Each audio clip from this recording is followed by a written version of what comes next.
Shalom. Kisah 5 roti dan 2 ikan adalah salah satu mujizat yang paling sering kita dengar. Namun pertanyaannya bukan hanya bagaimana itu terjadi, melainkan mengapa Tuhan melakukan dengan cara seperti itu. Mengapa Yesus tidak langsung menciptakan makanan dari ketiadaan? Mengapa ia memilih 5 roti dan 2 ikan yang sangat terbatas? Ketika murid-murid melihat orang banyak, mereka melihat kekurangan. 5.000 orang, bekal hanya 5 roti dan 2 ikan.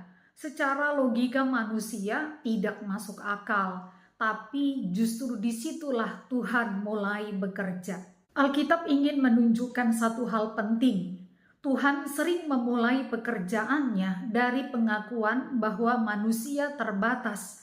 Selama kita masih merasa cukup, kita sulit melihat kuasa Tuhan. Yesus tidak menolak bekal kecil itu. Ia menerimanya, mengucap syukur, lalu memecah-mecahkannya.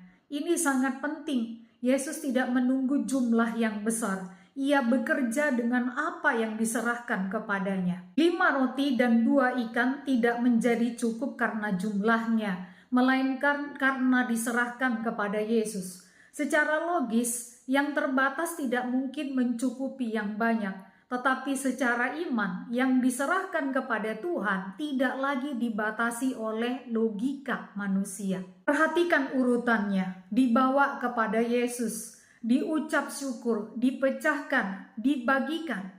Banyak orang ingin langsung ke hasil tanpa mau melewati proses. Padahal seringkali berkat datang setelah pengucapan syukur, kecukupan datang setelah pemecahan, kelimpahan datang setelah ketaatan. Tuhan tidak hanya memberi makan orang banyak, Ia sedang mengajar murid-muridnya tentang iman dan kepercayaan. Kisah ini bukan hanya tentang makanan, ini tentang hidup. Seringkali kita berkata, saya tidak cukup mampu, saya tidak cukup pintar, saya tidak punya apa-apa. Tetapi pertanyaan Tuhan bukan seberapa besar yang kamu punya, melainkan apakah kamu menyerahkannya kepadaku. Tuhan tidak membutuhkan kelimpahan kita. Ia mencari ketaatan dan kepercayaan. 5 roti dan 2 ikan cukup bukan karena jumlahnya besar, tetapi karena ada di tangan Yesus. Apapun yang kita serahkan kepada Tuhan, Ia sanggup memakainya melebihi yang kita pikirkan. Mungkin yang kita miliki hari ini kecil, tetapi di tangan Tuhan, yang kecil pun dapat menjadi berkat bagi banyak orang.